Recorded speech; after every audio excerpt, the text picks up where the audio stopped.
கர்த்தருடைய நாமம் மகிமைப்படுவதாக. இந்த புதிய நாளுக்காய் கர்த்தரை நன்றியோடு ஸ்தோத்திரிக்கிறேன். இந்த புதிய நாளின் தியானத்துக்காய் எடுத்துக்கொண்ட வசனம் 1 பேதுரு 2வது அதிகாரம் 24வது வசனம். நாம் பாவங்களுக்கு செத்து நீதிக்கு பிழைத்திருக்கும்படிக்கு அவர்தாமே தமது சரீரத்திலே நம்முடைய பாவங்களை சிலுவையின் மேல் சுமந்தார். அவருடைய தழும்புகளால் குணமானீர்கள். ஆம், நம்முடைய கர்த்தராகிய இயேசு கிறிஸ்து நம்முடைய பாவங்களுக்காக தன்னையே தந்தவர். அவர் கல்வாரி சிலுவையிலே சிந்தின ஒவ்வொரு சொட்டு இரத்தமும் அது பேசுகிறதா இருந்தது.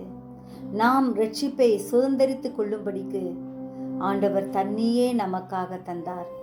அவருடைய சரீரம் முழுவதும் சிந்தப்பட்ட இரத்தம் நம்மீது அவர் வைத்த அன்பை வெளிப்படுத்தும்படியாய் தன்னையே சிலுவையில் ஒப்பு கொடுத்தார். அவர் தழும்புகளால் நாம் குணமானோம். பாவமில்லாமல் தரிசனமான இயேசுவே என்றென்றும் மன்றிக் கொள்வோம். அவருக்காக வாழ்வோம். கர்த்ததாமே நம்மை ஆசீர்வதிப்பாராக. ஜெபிப்போமா.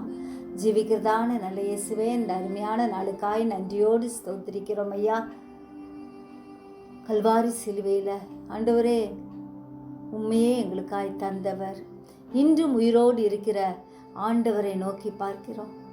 எங்கள் ஒவ்வொருவரையும் பாதுகாத்து கொள்ளும். சிறியோர் முதல் பெரியோர் வரை ஒவ்வொருவரும் பாதுகாப்பீராக.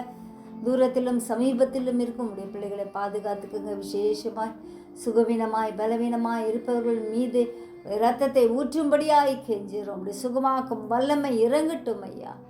பாதுகாத்து கொள்ளும், பலப்படுத்தும். கிருபை மேல் கிருபை தாரும். எங்களே வெறுமையாக்கி உடைய கருத்தில் ஒப்பு கொடுக்கிறோம். இயேசுவின் மூலம் ஜெபங்கேளும் பிதாவே. ஆமென்.